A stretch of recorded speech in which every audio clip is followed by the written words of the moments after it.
بسم اللہ الرحمن الرحیم۔ السلام علیکم ورحمۃ اللہ وبرکاتہ۔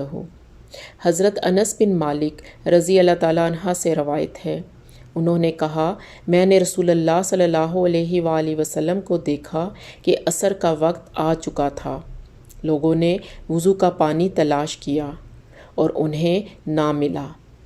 پھر رسول اللہ صلی اللہ علیہ وآلہ وسلم کے پاس وضو کا کچھ پانی لایا گیا۔ رسول اللہ صلی اللہ علیہ وآلہ وسلم نے اس برتن میں اپنا دست مبارک رکھ دیا اور لوگوں کو اس پانی میں سے وضو کا حکم دیا۔ حضرت انس نے فرمایا تو میں نے دیکھا کہ پانی آپ کی انگلیوں کے نیچے سے پھوٹ رہا تھا اور لوگوں نے اپنے آخری آدمی تک اس سے وضو کر لیا۔